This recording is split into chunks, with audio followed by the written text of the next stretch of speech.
Buenos días. Vamos a informar en lo general. Vamos a, más que nada, a dar a conocer la agenda del día de hoy. Vamos a estar más tarde en la base aérea militar de Santa Lucía porque vamos a iniciar los trabajos para la construcción del aeropuerto Felipe Ángeles en la base aérea militar de Santa Lucía. Esto es todo un acontecimiento porque vamos a resolver de esta manera el problema de la saturación del actual aeropuerto de la Ciudad de México. Va a seguir funcionando el actual aeropuerto de la Ciudad de México y al mismo tiempo se va a crear este aeropuerto moderno, un aeropuerto funcional, y vamos a ahorrar con esta obra un poco más de 100,000 millones de pesos de lo que nos iba a costar la construcción del aeropuerto en el lago de Texcoco. Entonces, hoy es un día muy importante. Fue una muy buena decisión la que se tomó, apoyada por la gente, por los ciudadanos, a los que les agradezco mucho. Si no hubiésemos tomado esta decisión, estaríamos emproblemados porque no tenía viabilidad la construcción del aeropuerto en el lago de Texcoco.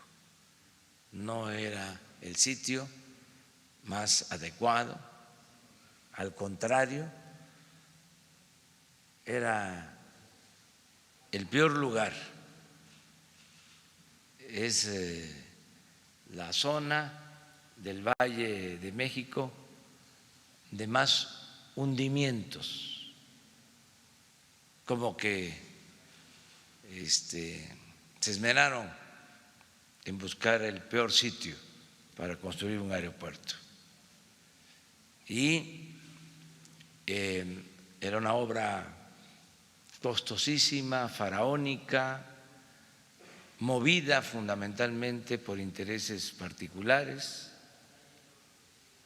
por la corrupción, el querer apoderarse de los terrenos del actual aeropuerto, 600 hectáreas, que iban a convertir en una especie de Santa Fe,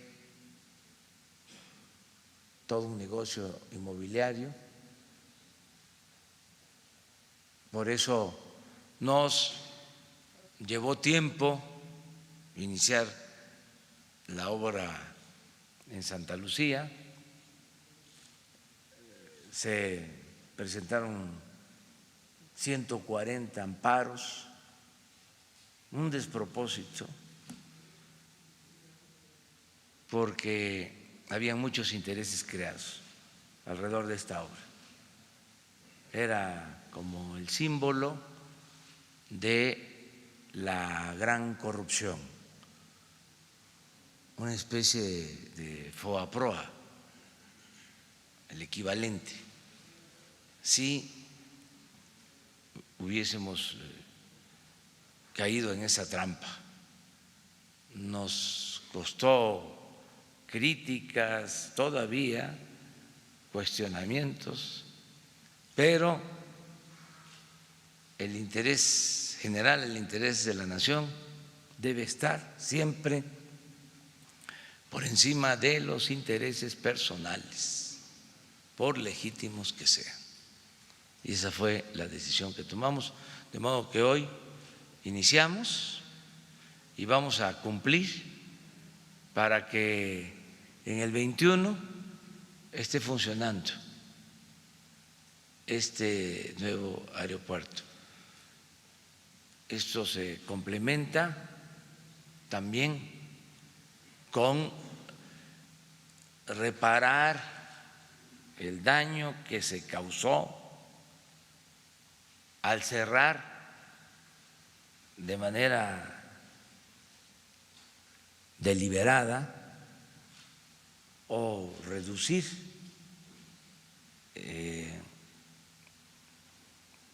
la importancia del aeropuerto de Toluca. Era un aeropuerto que estaba funcionando bien, dando servicios a muchos pasajeros. Entonces, de manera deliberada, mañosa, cerraron ese aeropuerto y fue disminuyendo su capacidad al grado de que está subutilizado. Hay una parte cerrada de ese aeropuerto para saturar el actual aeropuerto y de esa manera justificar que hacía falta construir el aeropuerto del lago de Texcoco. Entonces estamos también ya habilitando el aeropuerto de Toluca. Estamos ya en proceso de que ese aeropuerto opere a toda su capacidad, de modo que vamos a tener un sistema aeroportuario suficiente para muchos años hacia adelante, sin interferencia aérea. Se manejó mucho también que esto es parte de la corrupción, de que no era posible que operara el aeropuerto actual con el de Santa Lucía y el de Toluca, y ya se demostró que es posible, pero involucraron hasta agencias internacionales para emitir dictámenes en contra de la posibilidad de que actuaran, alternaran estos aeropuertos. Un asunto bastante complejo por los intereses creados. Afortunadamente, pues ya salimos, vamos a construir este nuevo aeropuerto, tenemos el proyecto, lo va a construir el Ejército y tenemos el dinero para hacerlo.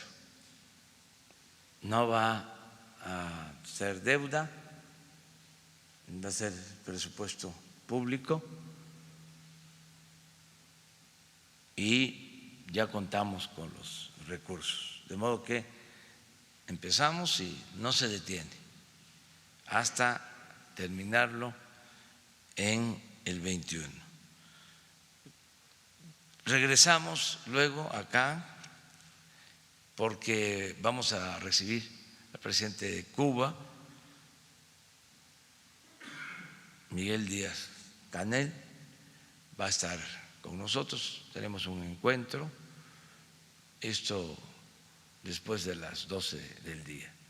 Entonces esa es la agenda para hoy y pues vamos a continuar trabajando. Estoy a las órdenes de ustedes. Su libro a Fidel Castro Ruz. A ver, ya tomaste tú la palabra. Sí. Pero empezamos. ¿Sí? Acuérdense que hay que ir a Santa Lucía, les invitamos. Sí, entonces. El extinto presidente Fidel Alejandro Castro Ruz recibió uno de sus libros y Castro Ruz dijo que usted ganó la elección presidencial del 2006. La visita del sucesor de los Castro en La Habana, ¿qué significa para usted? Y respecto a Santa Lucía, ¿dónde quedó el plan maestro del 2018? Y si ese será el referente para concluir las obras en el 2021, como usted anunció, señor presidente. Bueno, nosotros tenemos buenas relaciones con todos los pueblos, con todos los gobiernos del mundo, y en este caso ha habido una relación histórica con Cuba. Siempre México ha tenido muy buena relación con el pueblo y con el gobierno de Cuba. Ahora se da esta visita y vamos a refrendar ese compromiso y esa tradición de política exterior, de respeto al pueblo cubano, a su independencia, a su derecho a la autodeterminación. Lo que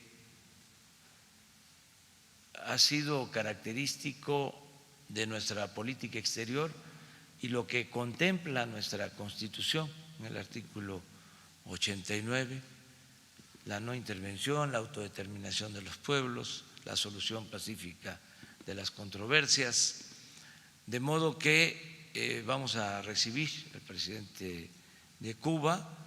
Es una visita importante. He tenido la dicha, la oportunidad de recibir a otros mandatarios de otros países. Yo tomé la decisión de no salir del país, pero todos los que solicitan, piden venir a México y entrevistarse con nosotros son bien recibidos. Voy a tener otras visitas, vamos a recibir a otros presidentes en este año, y esta es una visita importante porque podemos decir que el pueblo cubano y el pueblo mexicano son pueblos hermanos. Entonces es una visita importante. ¿Y el plan maestro 2018 es la base del proyecto al 2021? Sí, pues se van cumpliendo pues todos los compromisos que hicimos y lo que está contemplado en el plan de desarrollo 2018-2024. Hablamos de que íbamos a resolver el problema de la saturación del actual aeropuerto y ya estamos en eso. Hablamos de que íbamos a rescatar a Pemex por la disminución, la caída en la producción de crudo, y ya lo estamos haciendo. Hablamos de que íbamos a producir las gasolinas en el país para dejar de estar comprando las gasolinas en el extranjero, y ya estamos trabajando en ese propósito. Hablamos de que íbamos a promover el desarrollo del sur-sureste, que se había quedado rezagada esta región del país, y ya lo estamos haciendo. Hablamos de que íbamos a impulsar mucho la llegada de inversión extranjera y se iba a impulsar el comercio exterior, ya lo estamos haciendo y nos vamos a dedicar en estos días a seguir convenciendo, persuadiendo a los legisladores de Estados Unidos para que se apruebe el Tratado de Libre Comercio. Y desde luego hablamos de que se iba a atender a todos, se iba a escuchar a todos, se iba a respetar a todos, pero le íbamos a dar preferencia a los humildes, a la gente pobre, y ya lo estamos haciendo. Entonces vamos bien, la verdad, se va avanzando. También dijimos que se iba a terminar la corrupción. Algunos pensaron que era nada más discurso, que era retórica, que iba a ser, como siempre, demagogia, y ahora están hasta sorprendidos, ya no ven qué hacer, están como desorientados, desquiciados, pero pues fue lo que dijimos y así se están dando las cosas. Se pensó que iba a ser más de lo mismo. Yo dije cuando tomé posición, esto no va a ser un simple cambio de gobierno, esto es un cambio de régimen, una transformación, y eso es lo que se está aplicando. Pero ahí vamos, poco a poco, y hay que seguir trabajando. Ella que no, tú nunca has preguntado, ¿ah? No, soy nueva aquí, presidente. Bueno. ¿Cómo está? Buenos días. Alejandra Cray, reportera de MX. Me voy a salir un poquito de la agenda del día. Esta semana publicamos un reportaje sobre maltrato infantil en el que exponemos que en este país cada 2 días un menor de 15 años es asesinado a manos de su familia. Tratamos un poco el tema y nos encontramos con que las políticas públicas para atención y prevención del maltrato infantil son prácticamente inexistentes y el tema del presupuesto, pues lejos de aumentar, está reduciendo. Preguntarle directamente, presidente, ¿la protección a la infancia es una prioridad en su administración? Y si lo es, ¿esto lo veremos reflejado en el presupuesto para 2020? Sí, va a destinarse mucho presupuesto. Yo les diría que los únicos privilegiados van a ser los niños, los jóvenes y los ancianos respetables, porque es a la población que más recursos se le está destinando, también a las personas con discapacidad.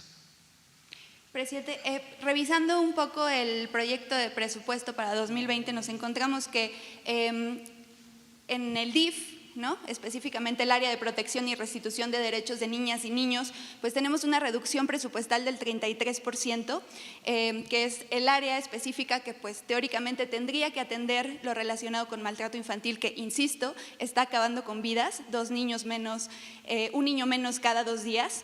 Y lo mismo en CIPINA, vemos un aumento presupuestal tan solo de $1 millón de pesos.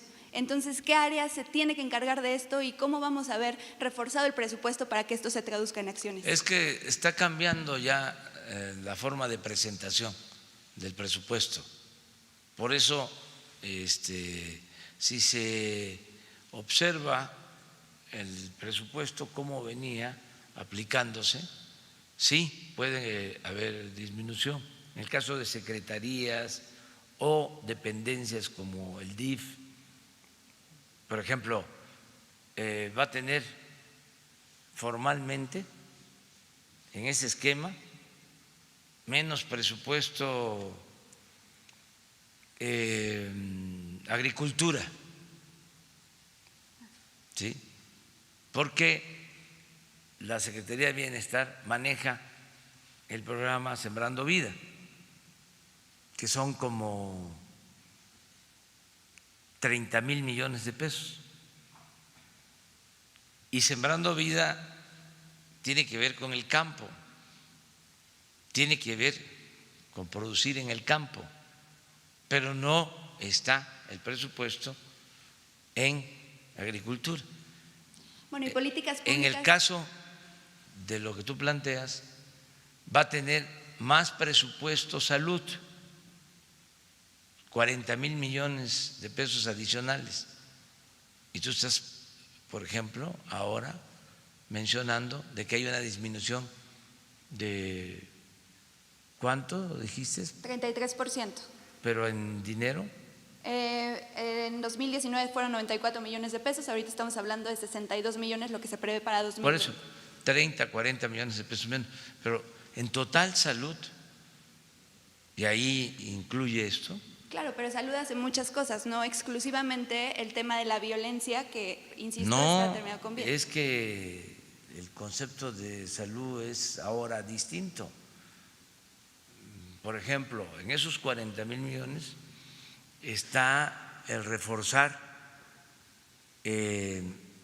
todo lo que se hace en los hospitales de IMSS Bienestar, que son grupos de adolescentes, ¿sí?, que trabajan para evitar la violencia, ¿sí? Ese es un propósito. Me gustaría que conocieras ese programa. Claro que sí. 2, trabajan para orientar y que los jóvenes no caigan en la drogadicción. Lo tercero, informan sobre alimentación sana para contrarrestar la obesidad. Y el punto 4 es la orientación a jóvenes, adolescentes para evitar embarazos no planeados. Entonces, estos grupos, o sea, se van a reforzar, van a tener más recursos. Por ejemplo, en 80 hospitales donde hay estos programas, como en la mitad no tienen psicólogo y van a tener. Entonces, esa es una ampliación, es un fortalecimiento al programa. Entonces, de todas maneras, vamos a revisar lo que tú estás planteando. Pues sí nos importan mucho los niños, ¿sí?, y los adolescentes. El tema de parental, educación parental para justo prevenir desde casa, que tendría que ser el lugar más seguro para los niños y que pues no lo es. ¿Hay alguna política pública que su gobierno vaya a impulsar para que se fortalezca el tema de la educación parental? Sí, desde luego que sí, con educación formal y educación no formal. Estamos buscando el fortalecer a la familia como un núcleo fundamental para el bienestar. La familia, lo he dicho muchas veces, es muy importante mantener la integración de la familia, evitar la violencia en las familias, fortalecer la tradición de solidaridad que hay en la familia mexicana. Todo eso se está trabajando. Es parte, pues, del plan que tenemos. Está también eso que tú contemplas concebido en el plan de desarrollo, pero vamos poco a poco. Gracias.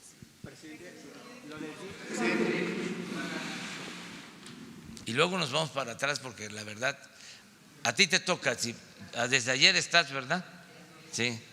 Sí, te toca. Buenos días, presidente. Alberto Rodríguez, de CP Noticias. Sobre la visita del presidente de Cuba, ¿van a llegar a algún tipo de acuerdo de cooperación? Cuba suele hacer acuerdos de cooperación con otros países en materia médica, en materia educativa, que queremos saber si va a ser el caso con México. Y por otro lado, sobre el aeropuerto de Santa Lucía, el aeropuerto, la terminal aérea podrá quedar en el año 2021, pero también hay muchas obras alrededor que se necesitan, de viales para conectar el ICM con Santa Lucía. El proyecto de Texcoco incluía un tren para conectar Santa Fe con esta zona de Texcoco. ¿Qué es lo que se va a hacer en ese respecto? Gracias. Hoy se habla de todo el proyecto en su conjunto.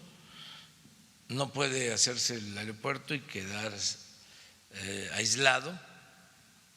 Tiene que conectarse con el aeropuerto actual y con la ciudad de México, incluso hasta tomando en cuenta Hidalgo, porque va a ser el aeropuerto más cercano a Hidalgo, a Pachuca. Todo esto se está contemplando. Hoy se va a hablar de eso, de todo el proyecto en su conjunto. Y sobre lo de Cuba, desde luego vamos a hablar sobre la cooperación para el desarrollo, como lo estamos haciendo con otros países. Igual, cooperación para buscar desarrollar a los dos países en lo que podamos considerar conveniente en salud, en educación, en deporte. Hay varios campos. Vamos a hablar en general de un programa a desarrollar en el corto, mediano plazo. No hay nada preciso, pero sí la voluntad de que haya cooperación para el desarrollo. A ver, pero vamos a una compañera, a una mujer, y luego ya nos vamos ya contigo. Gracias, señor presidente. Al Rayfield. Sandra Aguilera, del Grupo Larsa Comunicaciones. Señor presidente, estuvieron aquí presentes los niños de la CAED, como usted bien lo sabe, que son niños con discapacidad que están estudiando bachillerato. Ellos solicitan a usted su presencia ahora que va a estar en las giras por las diferentes escuelas con lo del programa Mi Escuela es Tuya. Y ellos quieren saber si usted tiene algún programa para ellos en específico, ya que es muy importante estas escuelas porque es el único lugar en donde los atienden y estas escuelas son multigrado. Entonces, como tienen muchas capacidades diferentes, pues sí necesitan más profesores capacitados y quisieran tener la visita de usted. Gracias. Sí, estamos atendiendo esto. Miren, la atención a niñas, niños, a personas con capacidades diferentes requiere un trato especial. Yo diría que son dos circunstancias. Una, ayudarles para lo básico. ¿Sí? Esto es que tengan su pensión, niñas, niños pobres con discapacidad, que les permita pues un ingreso y que les ayude. Que de hecho lo ocupan en útiles, vinieron a decirlo. Sí. Y otros para la compra de medicamentos, pañales, o sea, sí es una ayuda. Pero lo que se requiere también, y eso no lo debemos de olvidar, es la atención médica. la recuperación o detectar de manera temprana, ¿sí?, discapacidades que si se atienden con terapias, con tratamiento, se pueden revertir y no se convierten en discapacidades graves. Eso es importantísimo y nos hace falta trabajar más en este tema, porque nos faltan centros para tratamiento de personas con discapacidad en donde se les pueda tratar para que salgan adelante. En estos centros a los que hablaba yo, ¿sí?, se trabaja, ¿sí?, hay atención temprana a los niños para detectar a tiempo, ¿sí?, posibles problemas, pero necesitamos más. Entonces, una vez que terminemos de normalizar todo el programa de becas, de pensiones, vamos a darle más atención al tema de la rehabilitación para las discapacidades, y aquí incluye la educación especial, que siempre también nos están planteando de que debe de atenderse más, se debe de fortalecer más todo lo relacionado con la educación especial. Mientras esto suceda, van a poder tener más profesores capacitados, porque sí, al parecer hay uno y son 30, 20, pero, sí, y con capacidades diferentes. Sí, hay 170,000 escuelas, poco más, de educación básica, preescolar, primaria y secundaria. Y pues en la mitad, como en 70,000, son escuelas multigrados, de un maestro, 2 maestros que atienden hasta 50 alumnos y les imparten clases para los 6 grados. Ese es un problema también que tenemos. Hay mucha dispersión poblacional, comunidades muy pequeñas. Tenemos que ir concentrando no población, sino que haya escuelas de organización completa y que al mismo tiempo tengamos albergues para mantener a los niños de lunes a viernes y que puedan regresar a sus casas, a sus comunidades cercanas el fin de semana, sábado, domingo. Esto ya también lo estamos viendo. Y vuelvo a lo mismo.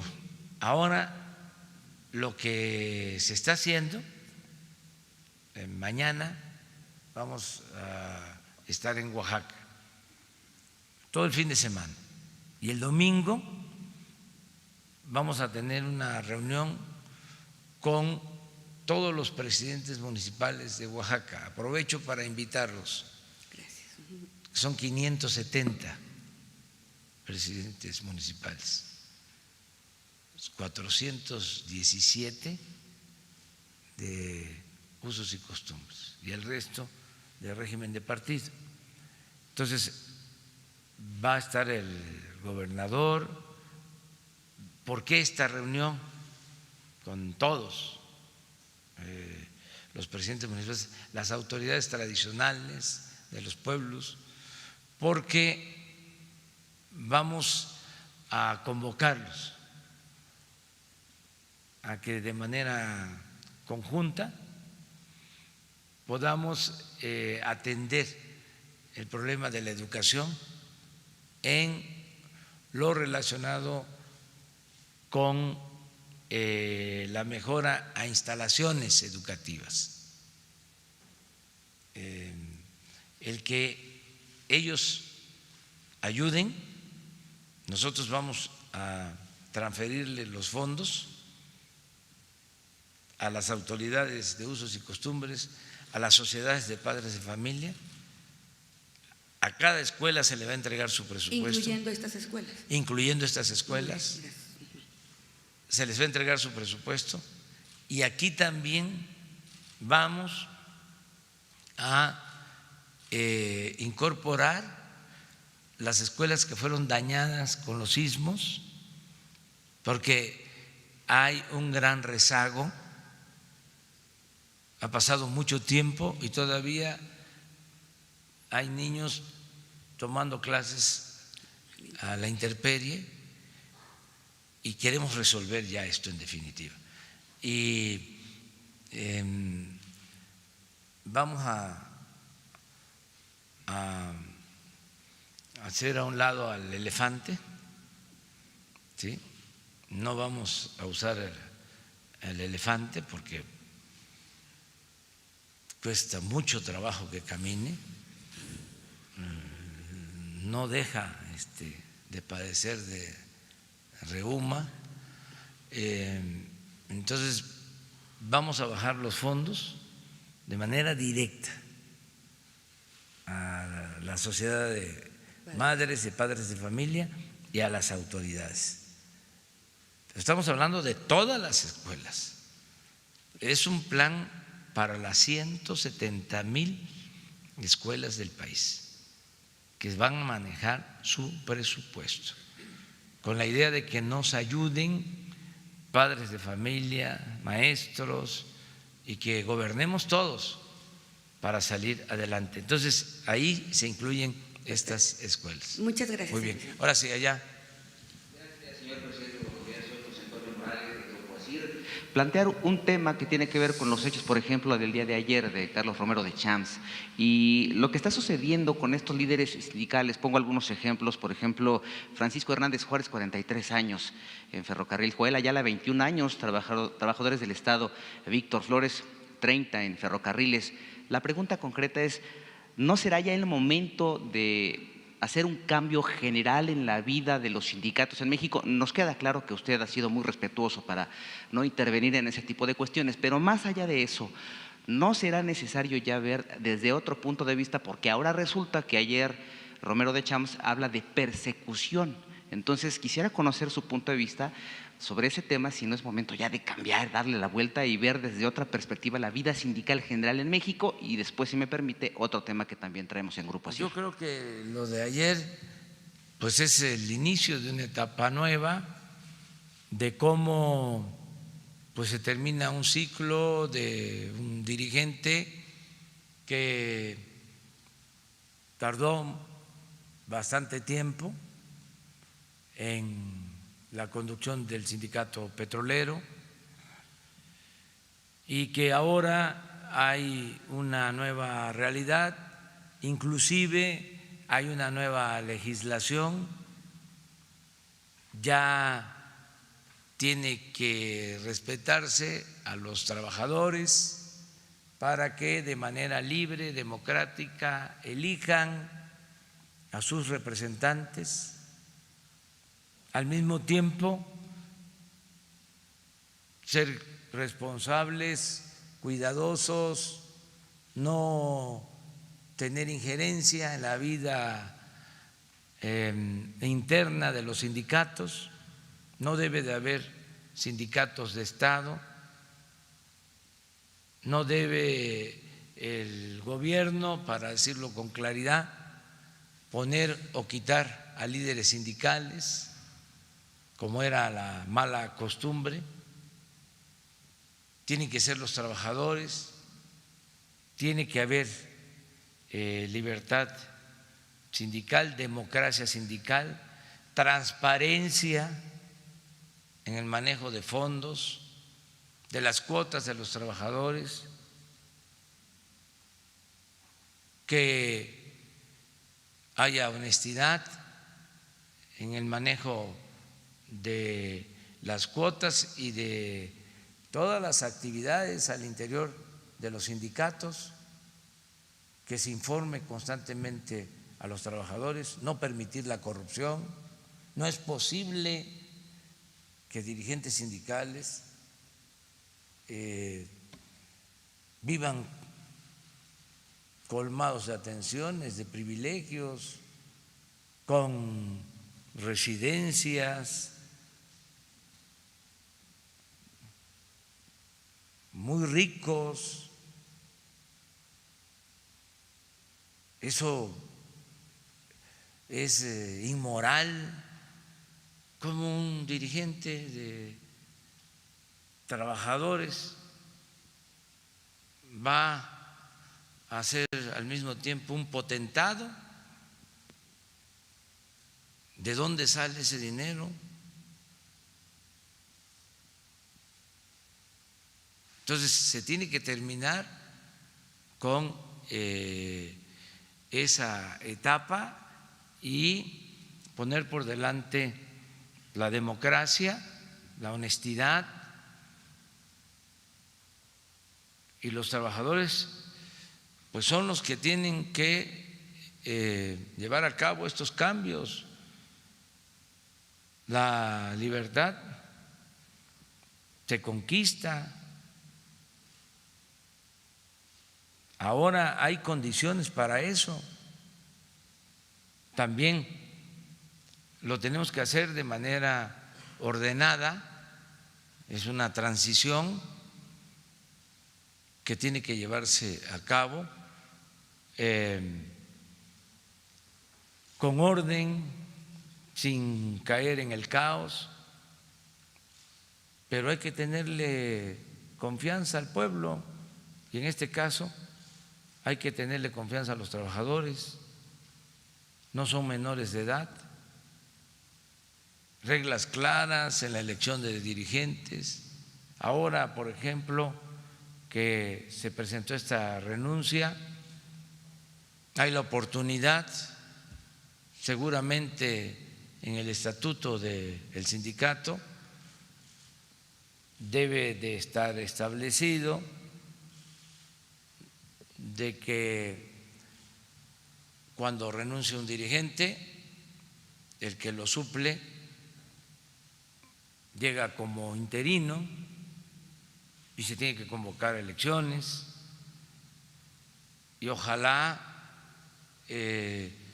y se aplique ya la nueva legislación laboral para que las elecciones sean limpias, libres, en este sindicato y en todos.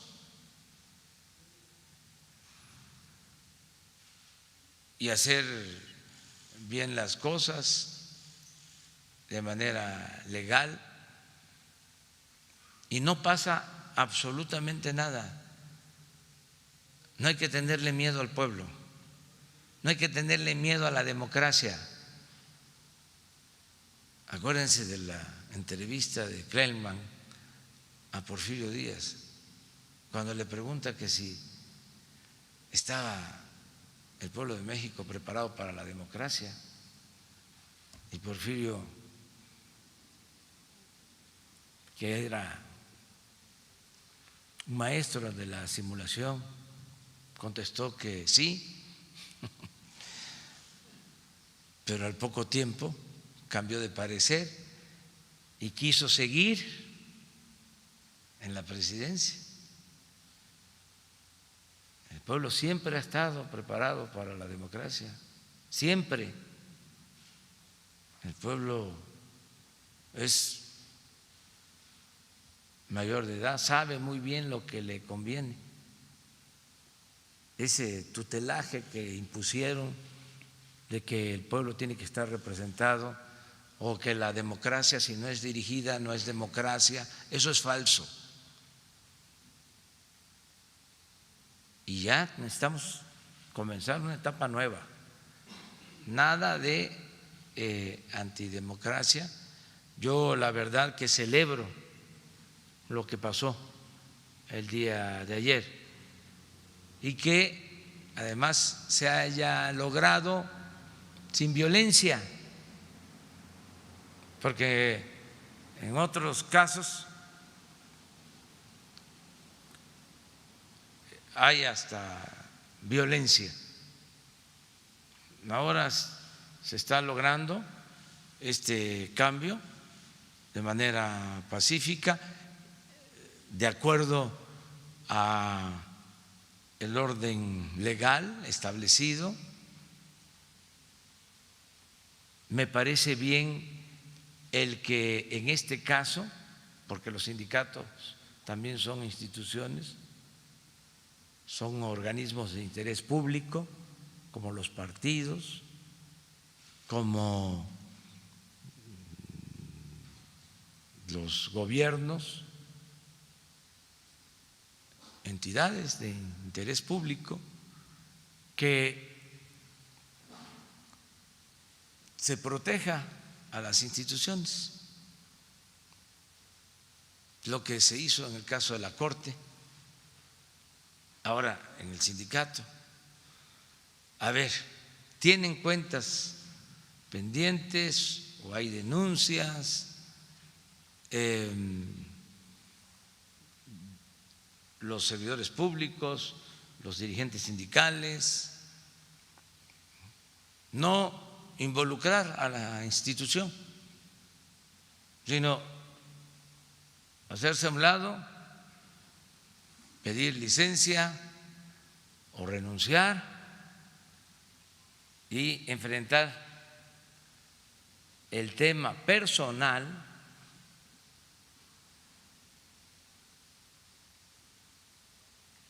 en la Fiscalía, que es autónoma, que es independiente. Entonces, qué bien que se están dando estas cosas.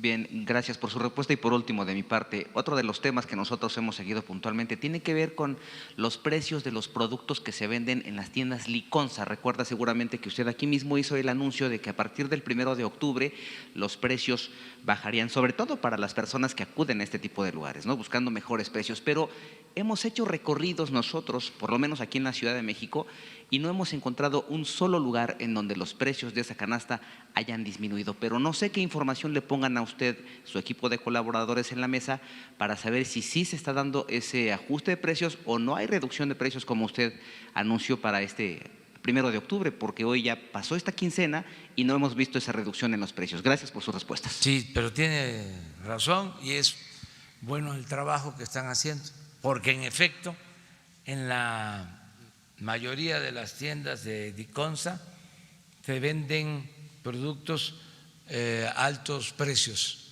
Son muy pocos los productos que se venden a precios más bajos que en el resto de las tiendas.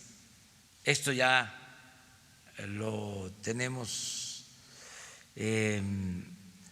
constatado, analizado, o sea que coincidimos y ya viene un cambio, ya se estableció un cambio en el sentido de que todos los productos subsidiados, por ejemplo, maíz, que en las tiendas rurales de Liconsa se vende a 5 pesos el kilo. Si se detecta que se está vendiendo a 6, se va a sancionar en todo lo que es los precios de los básicos. Se va a mantener un subsidio y se va a cuidar que se venda a precio bajo, que no sucede en muchos de los casos, y que los que no son de la canasta básica sí estén libres y que se vendan a precio de mercado. Pero lo que está sucediendo es que en las tiendas los productos subsidiados se están vendiendo a precios más elevados que cómo se venden en el resto del comercio. Ya lo sabemos y vamos a actuar en esto. Ya lo estamos tratando. Hasta le diría que lo trato, no así tan detallado, pero le dedico un párrafo un poco más al tema del abasto en mi nuevo libro, La economía moral. O sea, estoy tratando eso, porque ya tengo la investigación de lo que está sucediendo y se va a corregir.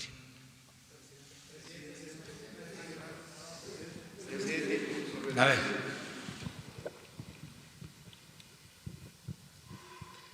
Buenos días, presidente. Ayer Carlos Slim anunció una fuerte inversión para México. También dice que es una vergüenza que algunos empresarios utilicen facturas falsas para hacer sus negocios. Y también ayer usted se reunió con directivos el directivo nacional e internacional de Microsoft para inversión en escuelas específicamente. ¿Qué lectura le da usted de estos empresarios que pues, tienen una supremacía en la inversión en comparación con los de la Coparmex, que bueno, están llorando porque se les va a ver el tema de sus facturas falsas?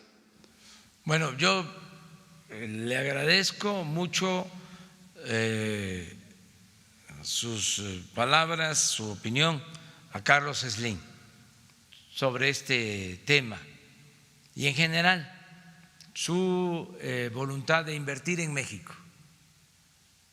Esto es importante y vamos a ponernos de acuerdo o a terminar de ponernos de acuerdo porque hay muchos proyectos para reactivar la economía, hay todo un plan de construcción de infraestructura que hace falta en el país, que se va a llevar a cabo con inversión privada y con inversión pública. Y Grupo Carso, entre otros, financiaron un proyecto para hacer un levantamiento de toda la infraestructura y una exploración sobre los proyectos que hacen falta para el desarrollo de México. Esto lo están haciendo con la Asociación de Mujeres y Hombres de Negocios y con el Consejo Coordinador Empresarial. Se está trabajando de manera coordinada. Y de Carlos Slim está en una actitud muy positiva de invertir en México. Ayer escuché lo que mencionó y le agradezco que esté en ese plan y también que se rechace el que se cometan ilegalidades, delitos fiscales.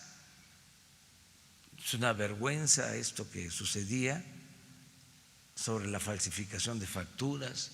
Dicen que van a poner un amparo ahora a los empresarios para que no se les aplique. Están en su derecho, pero yo les recomendaría que lo piensen bien y que consulten a los empresarios, porque a lo mejor este es un asunto nada más de los dirigentes y a veces son visiones distintas. La mayoría de los empresarios de México quiere que no haya corrupción, la mayoría de los empresarios de México está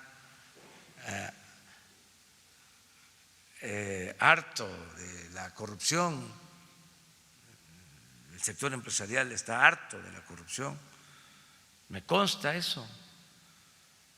Pero hay dirigentes que siempre se han prestado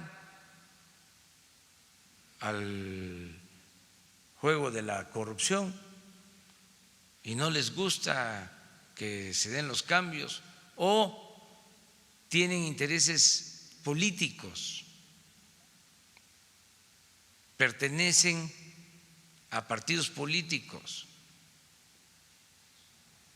Entonces, tienen una doble chaqueta. Por un lado, líder empresarial, y por el otro lado, líder partidista. Pero además simulan de que son independientes, de que son empresarios, cuando en realidad tienen posturas políticas. Hay algunos que hasta ya están aspirando a ocupar cargos. Ya todas sus actitudes, sus declaraciones tienen que ver con eso. Los conozco, aunque se disfracen, y ya andan buscando eso. Entonces, por eso agarran estas banderas, pero yo considero que no es legal, no es legítimo. ¿Cómo van a representar así a los empresarios? Entonces, todos los empresarios están en contra de que se combata la corrupción. Eso no es cierto. Ayer mismo sale a declarar un integrante de la Concanaco y el presidente de la Concanaco dice: yo no estoy de acuerdo con esa postura.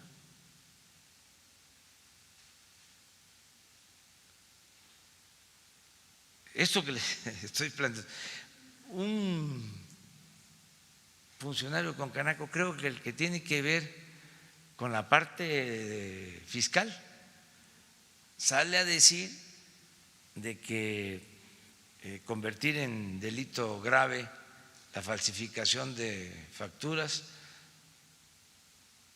es terrorismo fiscal.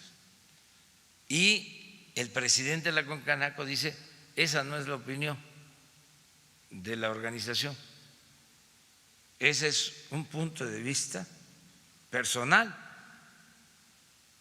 Entonces, esto es lo que está sucediendo. Es el momento, así como estamos hablando de los dirigentes sindicales, es el momento también de que los dirigentes empresariales actúen con rectitud, con honestidad. Entonces yo les pregunto, ¿está correcto, es bueno el que se fabriquen facturas y que no se castigue a los evasores fiscales que se dedican a robar? Esa es la palabra, porque hay que devolverles dinero de la hacienda pública de todos los mexicanos. Entonces, el ratero es nada más el que se roba una bolsa en el mercado, el que se roba una gallina, el que se roba una bicicleta, el que se roba un cilindro de gas, el que se roba la ropa que dejaron tendida en el patio. Y los grandes ladrones ni siquiera pierden su respetabilidad. Ellos no. Y veía yo la declaración de este representante de Concanaco diciendo que ¿por qué no se trata igual a los políticos? No está informado. Ya en el caso de los políticos es delito grave la corrupción. es parejo, ya no hay huachicol ni arriba ni abajo, es todos aportarnos bien.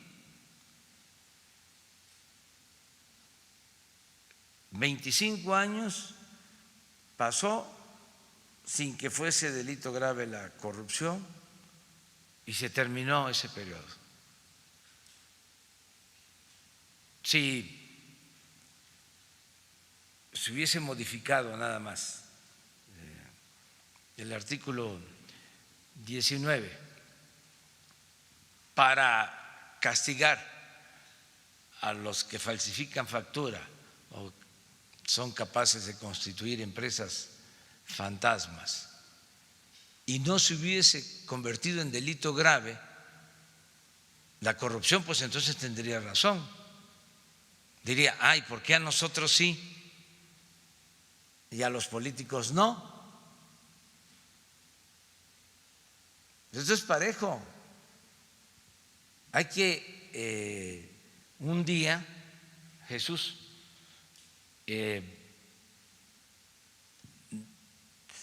exponer todas las reformas, pedirle a la licenciada Olga Sánchez y a Julio Scherer, consejero jurídico, que se dé a conocer todos los cambios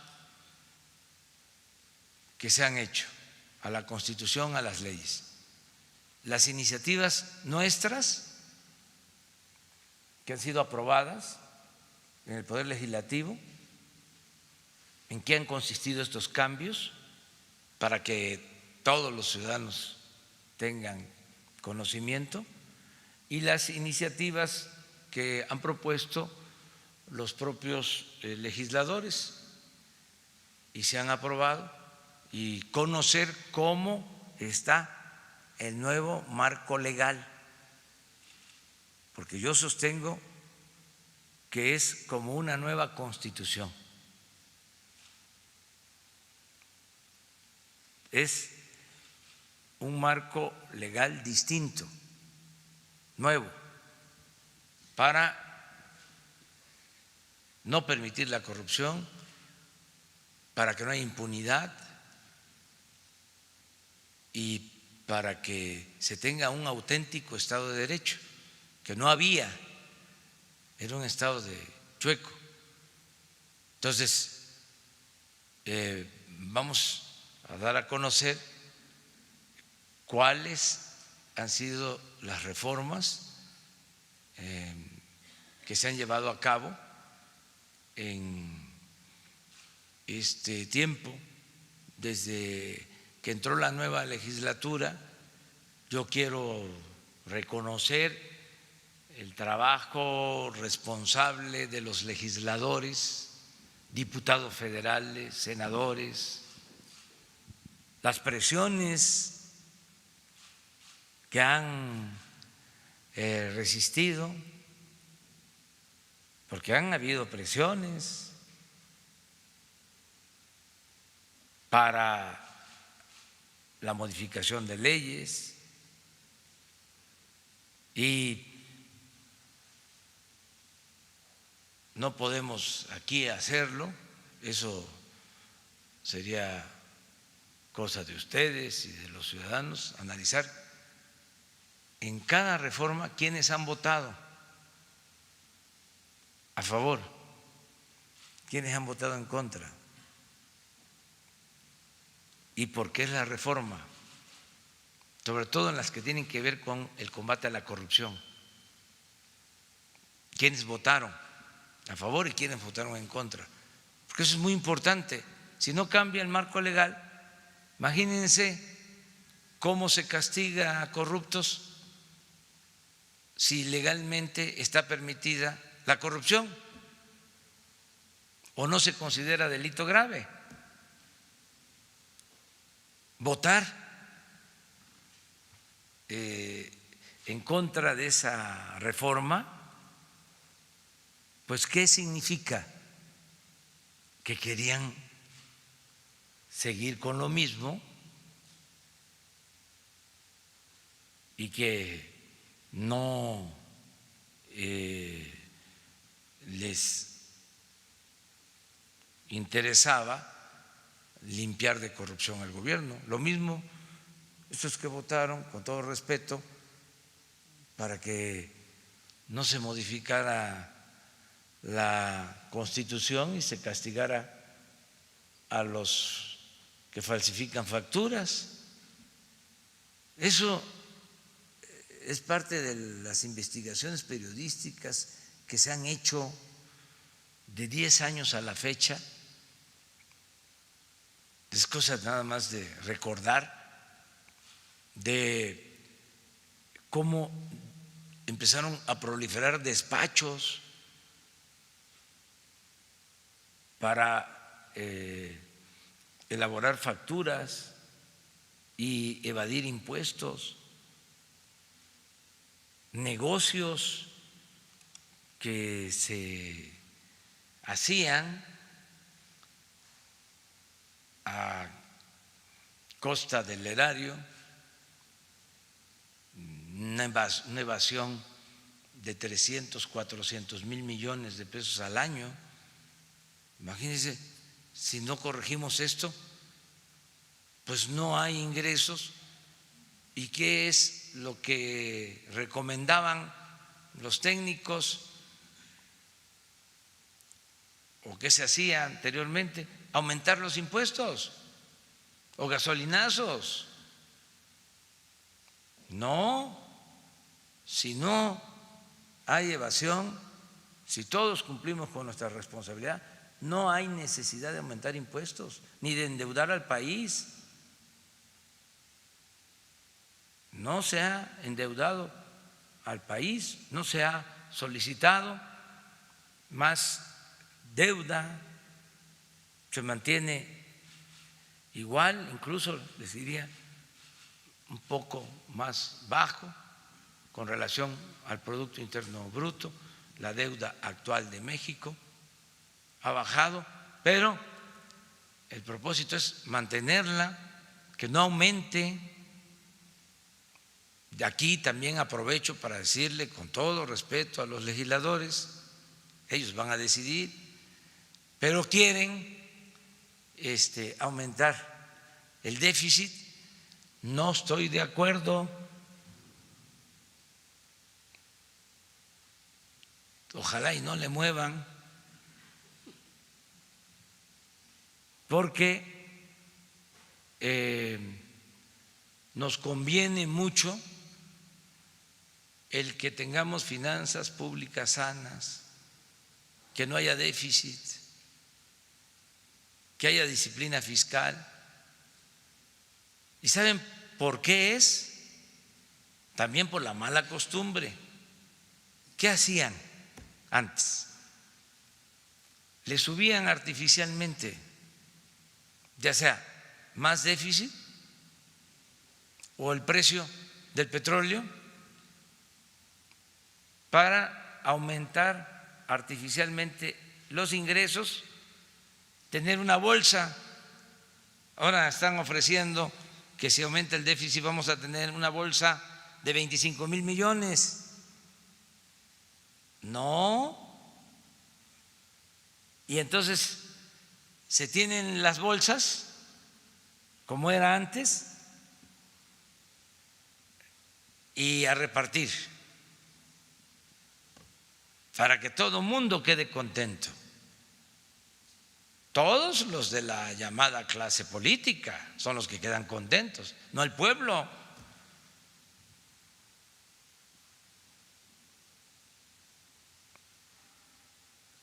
Entonces, ya no hay bolsas de moches, ya se terminó eso. Entonces, aprovecho para enviar este mensaje de manera muy respetuosa. Ojalá y no aumente el déficit. Lo que nosotros estamos proponiendo es lo correcto, no gastar más de lo que se tiene de ingresos, y en este caso es mejor quedarnos abajo, Es decir, que las estimaciones sean prudentes en cuanto a precio de petróleo, déficit, no aumentar artificialmente los ingresos. Retomando un poco la pregunta de Toño Morales de Grupo ASIR con el tema de los sindicatos, usted sabe que en la Secretaría del Trabajo y Previsión Social el señor Lucio Lastra lleva 25 años otorgando y negando también las tomas de notas a varios líderes que aspiran a ser líderes sindicales, pues de diferentes sindicatos, como el de Pemex, del IMSS, el ISSSTE. Y bueno, uno de ellos es Mario Rubecial Ross, que no han hecho ahí nada. También está el del IMSS, el del ISSSTE y de otros sindicatos. Yo le decía en días anteriores que académicos e investigadores de la Universidad de California en Estados Unidos le daban un seguimiento a su gobierno con respecto al trabajo que ha venido haciendo durante estos 9 meses de gobierno que está al frente. Pero que también dicen que si usted no combate la corrupción de mandos medios y funcionarios que se quedaron rezagados de otros sexenios, pues prácticamente la 4T tendría el riesgo de naufragar porque se quedaron esas manzanas podridas dentro de la estructura de un nuevo proyecto de un cambio de régimen, presidente. ¿Qué le dice la secretaria Luisa María Alcalde de esas gentes o personas que se han quedado ahí operando para que no haya una democracia en la cuestión de toma de notas en los sindicatos en México? Bueno, lo trato más en lo estructural, en lo de fondo.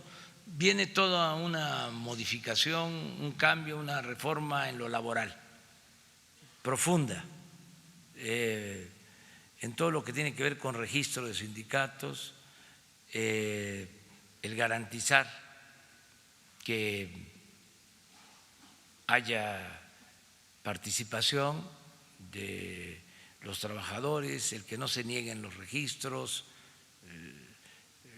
cambios a nivel de la ley, cambios exigidos por la ley para que la Secretaría del Trabajo se ocupe de una parte y pasa al Poder Judicial inclusive todo lo relacionado con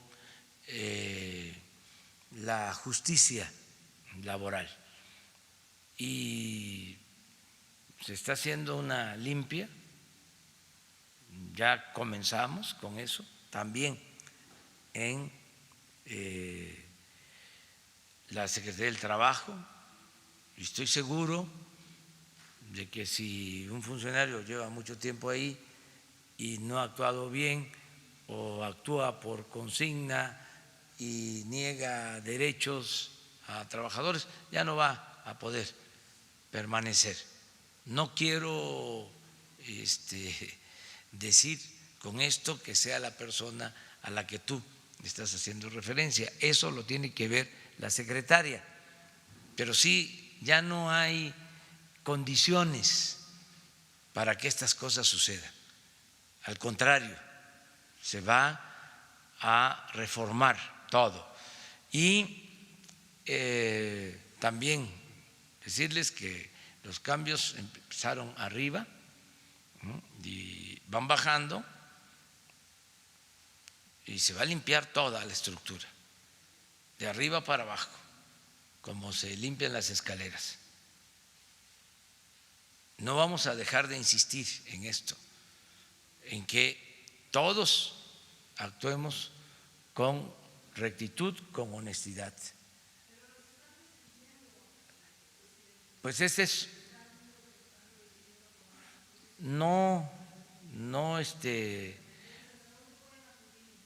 ahí con Luisa María, que ya está tomando nota de lo que ustedes están diciendo. Y estoy seguro que va a haber justicia. Ningún atropello, ninguna arbitrariedad se va a permitir. se garantiza el derecho a la manifestación, a la crítica, el derecho a disentir. Nadie puede ser reprimido por sus opiniones, no pueden haber represalias, no se puede correr a nadie. Eso ya pasó. No se atreven los altos funcionarios a hacer eso porque podrían ser despedidos ellos. Así están las cosas. El que comete una injusticia se va. No podemos nosotros tolerar ese tipo de cosas. Entonces, por eso es cuestión de información. Sí, son procesos. Es una transformación. Estamos reformando, cambiando cosas. Lleva algún tiempo, pero vamos avanzando en todo.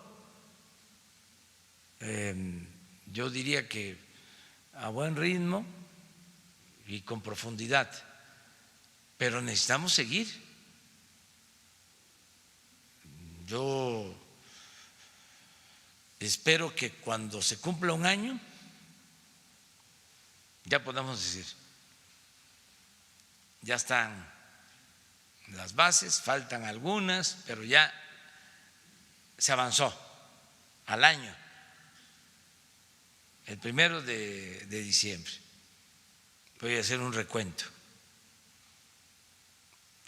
Así era antes, esto es lo que ahora prevalece. ¿Mande? Y el líder de los telefonistas también reportan que eso está pasando en Notimex con el sindicato, que se está creando un nuevo sindicato afín a la nueva directiva y que aparte a los que se están quedando con el nuevo sindicato que se formó, que los están despidiendo también y los están acosando y hostigando. No vamos a permitir eso. O sea, si se está haciendo, qué bien que ahora se denuncia para que ya se atienda este asunto.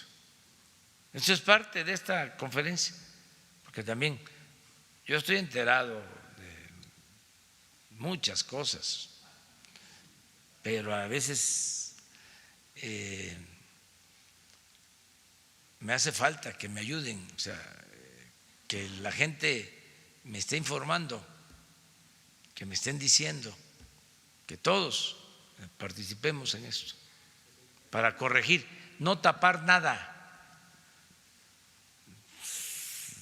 decir las cosas, manifestarnos, expresarnos.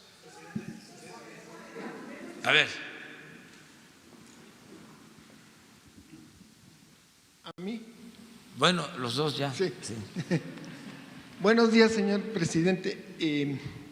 Eduardo Esquivel Ancona, Grupo SDP. Le quisiera preguntar qué opinión le merece el diagnóstico del Fondo Monetario Internacional sobre la economía mexicana, que ellos hablan de factores externos e internos.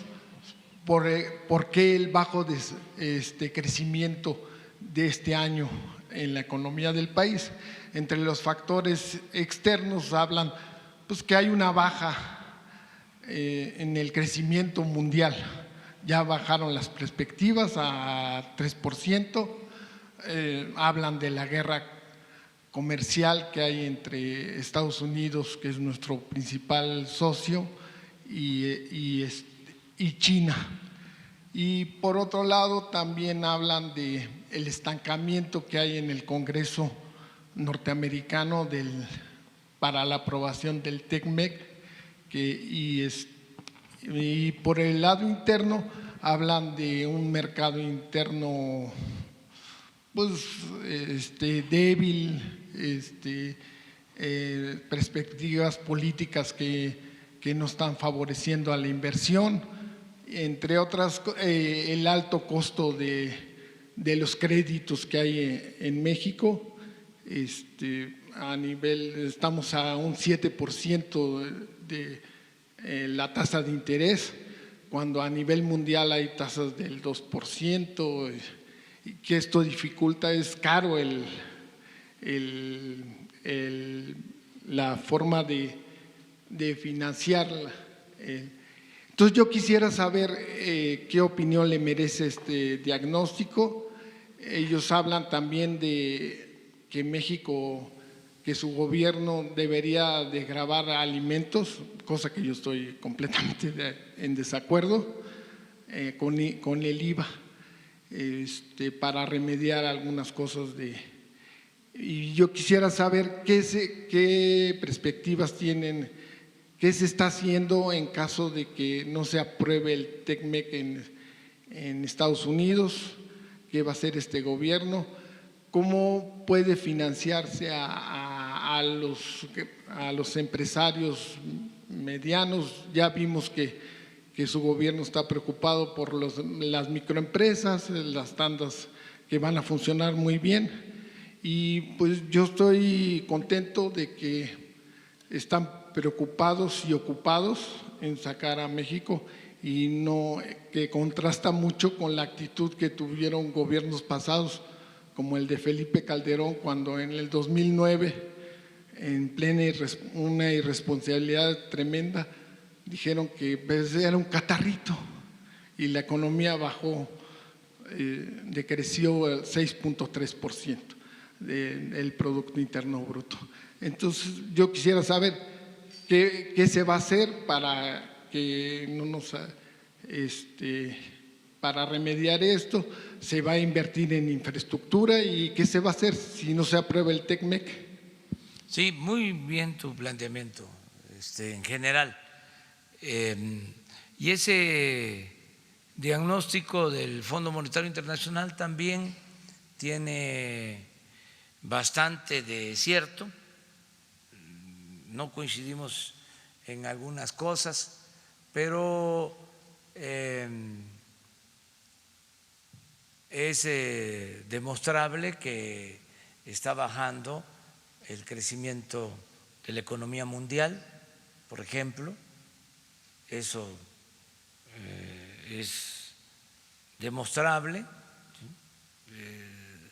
Se está pensando en un crecimiento del 3% en la economía mundial.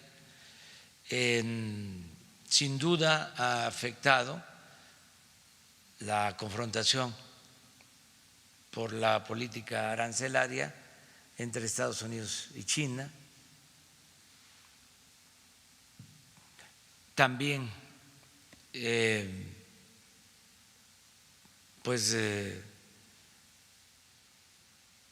influye lo de la elección en Estados Unidos. En el caso de factores internos,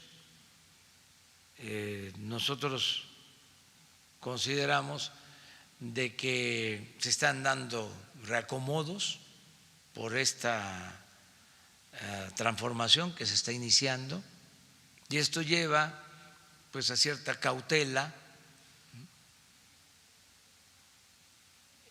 en uno de los sectores que tienen que ver con el crecimiento, no en todo el espectro económico. Lo tengo claro, son 4 motores para el crecimiento económico del país. Entonces, está funcionando muy bien el motor de la economía popular, ya lo he explicado. Hemos contado para que esto sea así, con el apoyo que están significando las remesas. Por eso hay circulante abajo, no tenemos una crisis de consumo. el segundo motor que está empezando a echarse a andar es el de los proyectos estratégicos. Por ejemplo, ya se echó a andar la refinería, ya si se va a Tabasco, a Ciudad del Carmen, a Campeche, ya se nota que ya la economía está mejorando, pero está empezando todavía. Nos falta echar a andar por completo lo del Istmo, lo del Tren Maya, lo del aeropuerto, bueno, pues hasta hoy que comienza proyectos. Esto es lo segundo, el segundo motor.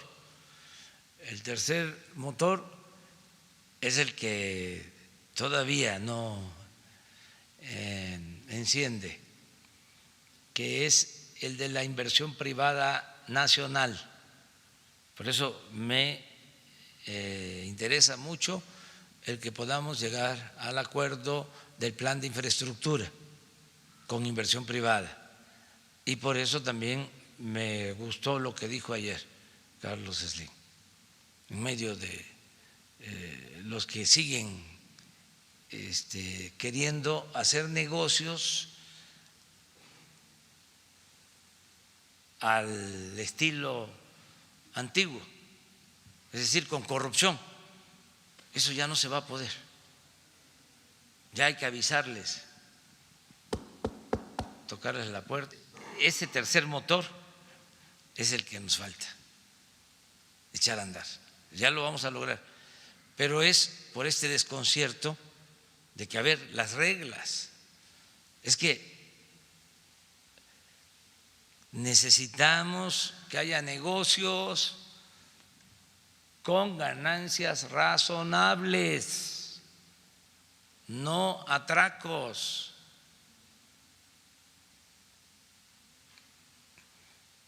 Entonces esto lleva tiempo, pues es un cambio de mentalidad.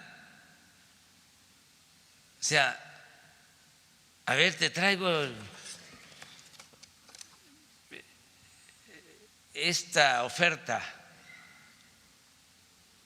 para que tengas un sistema de comunicación con todos los gobernadores. Es un equipo moderno, de tecnología avanzada,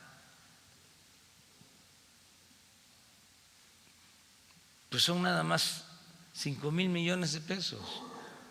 Pero además no tienes por qué pagarlo, es una renta con una tasa de interés también moderada. Eso eran los negocios. Y a veces ni siquiera montaban los aparatos, o los montaban y no servían, ahí están, y hay que estar pagando. En el caso de Pemex, imagínense lo que todavía por contrato se está pagando. Hicieron ductos, en el caso de Pemex, que nunca se han utilizado. Desde el gobierno de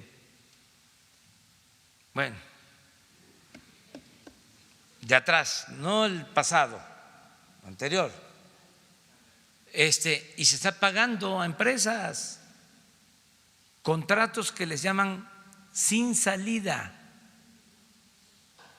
Es decir, en donde se paga porque se paga. Entonces estamos haciendo una revisión, ¿y cómo que sin salida?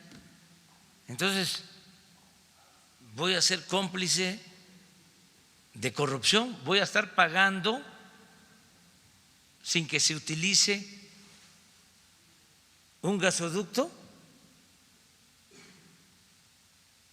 porque el contrato está así. No, ya di la instrucción, todo esto se tiene que revisar y tiene que haber salida, ¿cómo no? Si es fraude. Entonces, ese tipo de cosas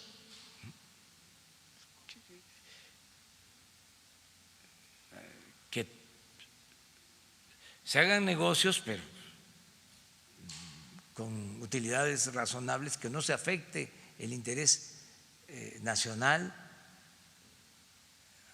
Hay un caso, por ejemplo, de un contrato de una de las filiales de Odebrecht, donde se produce polietileno, que se firmó el contrato para que Pemex entregue materia prima que no tenemos, no se tenía en México y hay que comprarla, y si no se le entrega la materia prima, hay que pagar sobreprecios elevadísimos.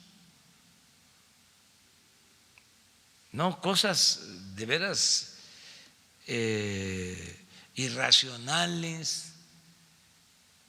Entonces está costando trabajo que se entienda de que sí a los negocios, pero con utilidades razonables que no dañen la economía nacional. Y el cuarto motor, que sí está funcionando muy bien, es el de la inversión extranjera y el del comercio exterior. O sea, así como el motor de la economía popular está muy bien, funcionando a todas sus revoluciones, así también el de inversión extranjera, que está llegando cada vez más, y está creciendo el comercio exterior. Entonces, este motor todavía va a rendir más, porque estoy seguro que se va a aprobar el tratado. Entonces, ese es el plan que tenemos para que se reactive la economía, haya crecimiento. Y por eso también queremos tener variables macroeconómicas estables, por eso no al aumento en el déficit, por eso también tenemos un peso estable, nuestra moneda está bien, se está apreciando, es de las mejores monedas con mayor fortaleza con relación al dólar en el mundo. También es muy importante el que esté bajando la inflación. Entonces estoy optimista, o sea, creo que vamos a salir bien adelante por tu pregunta, y hay que estar nada más pendientes a ver qué sucede. También dice el Fondo Monetario Internacional que hay que revisar lo que es el plan de negocios de Pemex. Bueno, ¿qué opinión tiene de esto? En eso no coincido. El plan de negocios de Pemex ahora es de lo mejor por dos razones, que al final es una: no hay corrupción. ¿Se produce más? Sí, y la otra razón es que se está administrando con eficiencia. Y les decía yo que es lo mismo, porque la ineficiencia es corrupción. ¿Saben qué hacían? Los contratos los entregaban para supuestamente extraer petróleo en aguas profundas. Imagínense lo que es rentar plataformas para aguas profundas y tenerlas paradas y estar pagando.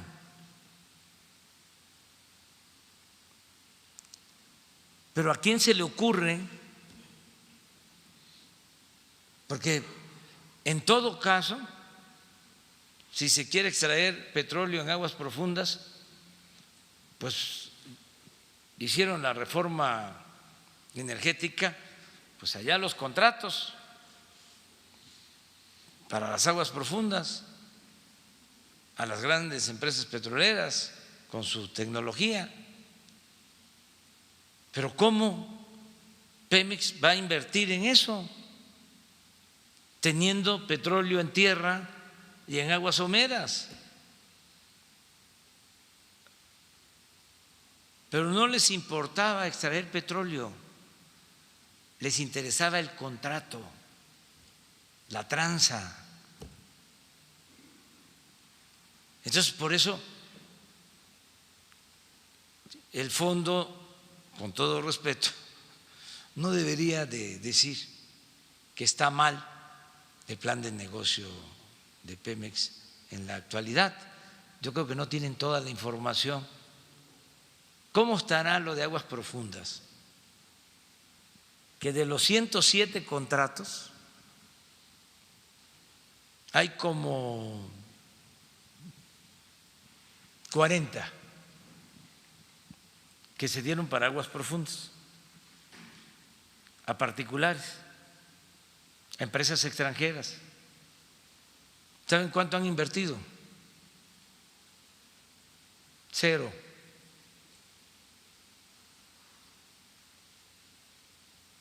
¿Por qué? Bueno, pues que consideran que no es negocio.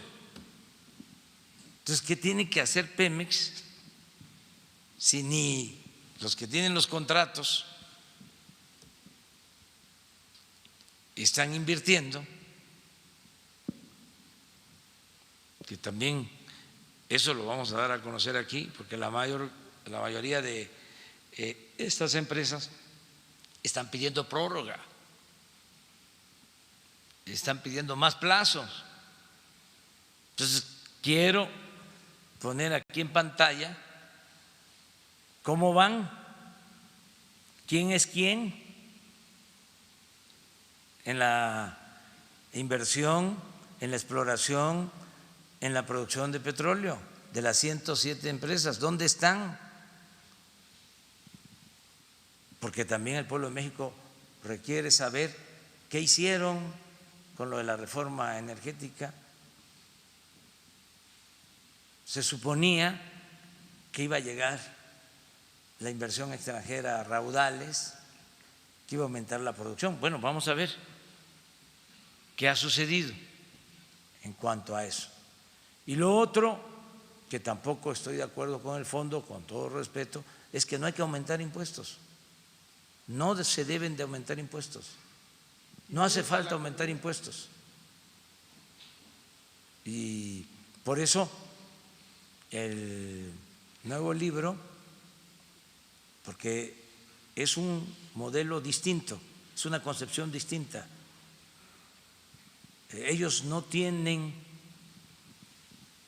en sus variables, esto pasa con las calificadoras, pasa con organismos financieros, no tienen todavía el factor corrupción considerado en sus análisis. Ya a nivel mundial, la vez pasada lo comentábamos, las grandes corporaciones están tomando en cuenta esto, pues son de los cambios. Nosotros consideramos, y ese es el gran aporte del modelo mexicano, del modelo de política económica que se está aplicando en México, es demostrar la importancia que tiene para el crecimiento y para el bienestar el no permitir la corrupción. Esa es la contribución más importante. Bueno, nos vamos. Una. Presidente. ¿De deporte? A ver, pues, esas. ¿Pero de qué deporte? Ejercicio. ¿Ah? Gimnasia, ejercicio. Bueno, está bien, sí. Buenos días, presidente. Carlos Domínguez, de Nación 14.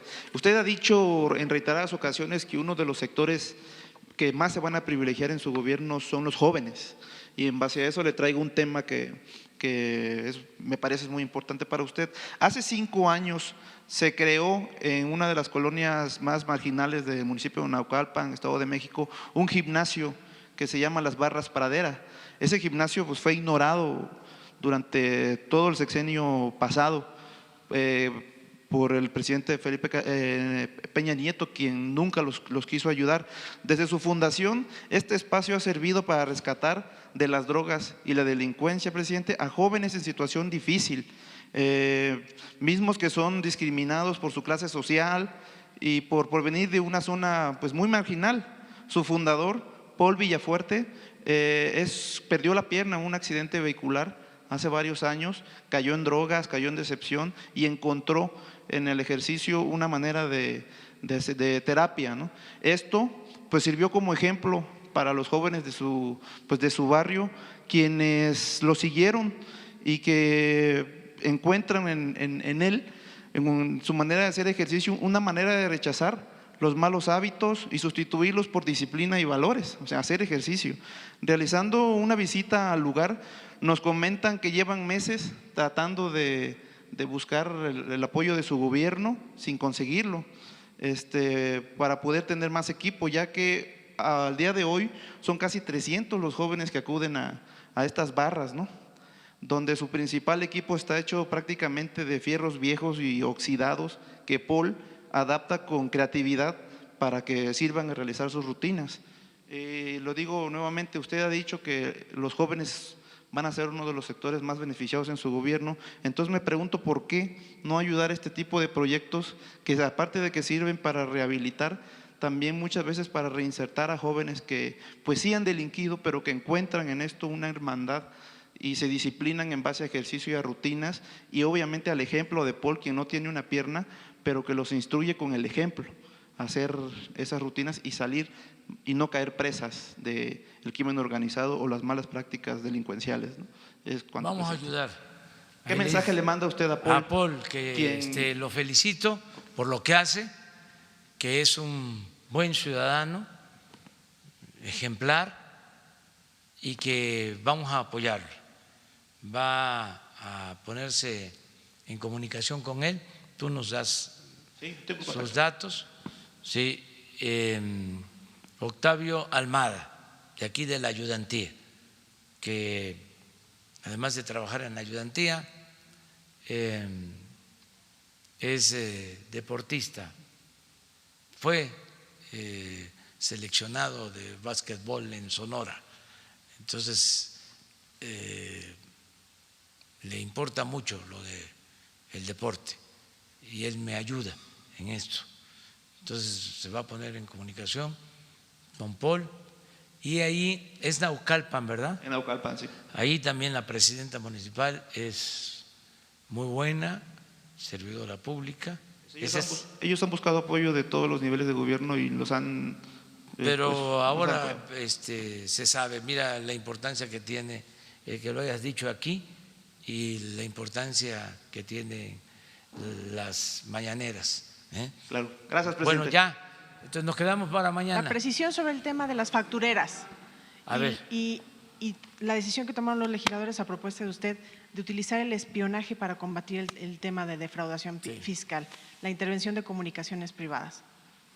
Pues yo no estoy tan consciente de que eso aplique solo para las factureras. Creo que es para todo lo que tiene que ver con delitos graves, o sea, todo lo que es delitos graves. Creo que es un medio legal que está en la Constitución para el combate a la corrupción, para el combate a el robo de combustible,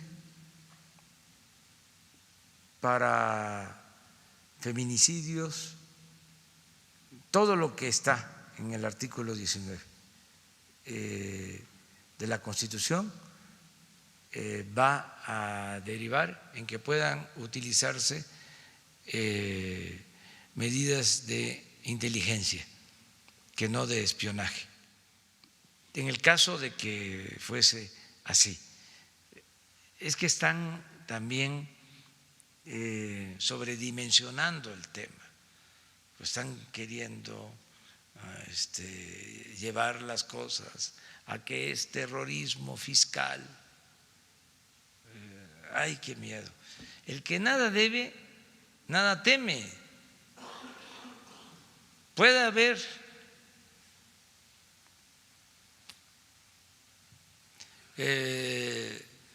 cárcel o pena perpetua,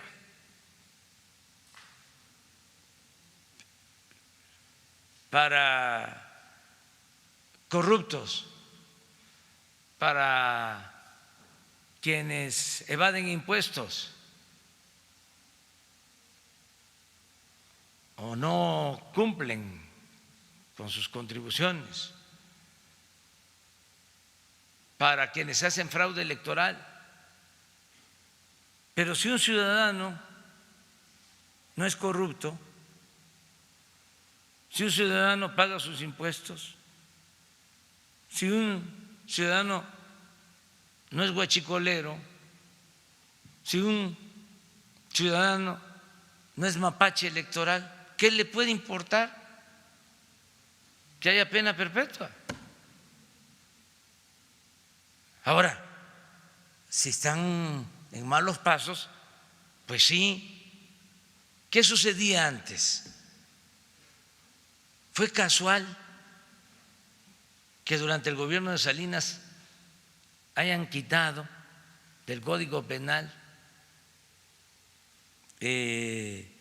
la consideración de delito grave en el caso de la corrupción? Pues no fue casual, había todo un ambiente.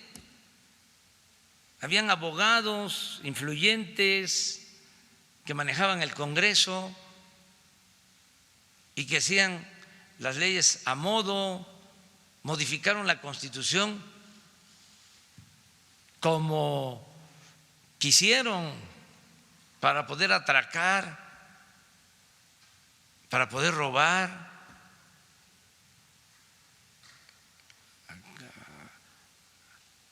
Con mangas anchas, sin ningún problema. Entonces, ahora con esto quieren equiparar terrorismo fiscal y va a haber campaña. Es el caso de los medicamentos.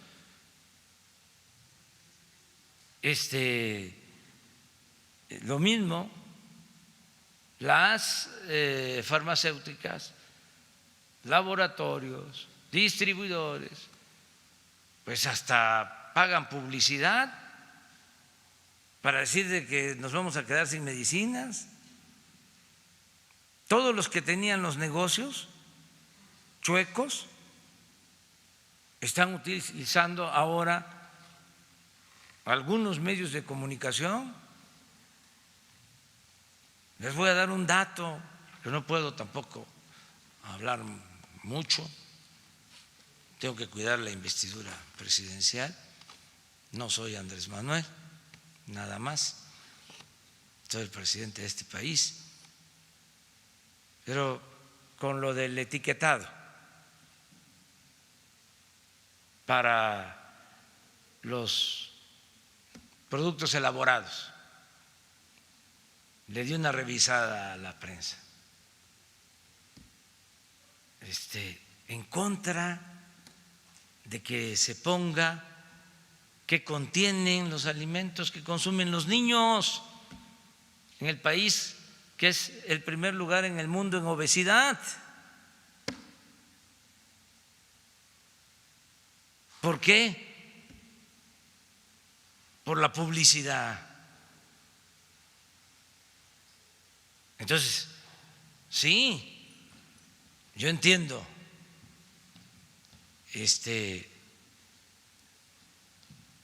Ya voy a ir. Yo entiendo pues que no les convienen ciertas reformas, pero hay un interés general.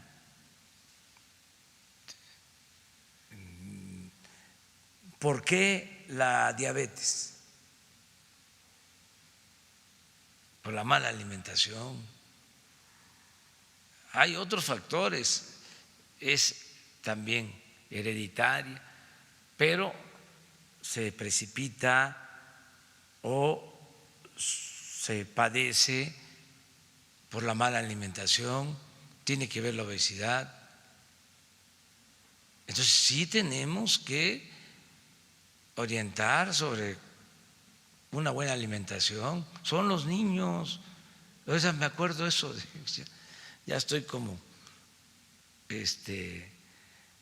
los que hipócritamente decían que les importaban mucho los niños cuando lo de la reforma educativa, son los niños, decían, y es una gran hipocresía. En este caso no, pero sí tiene que mejorarse toda la información.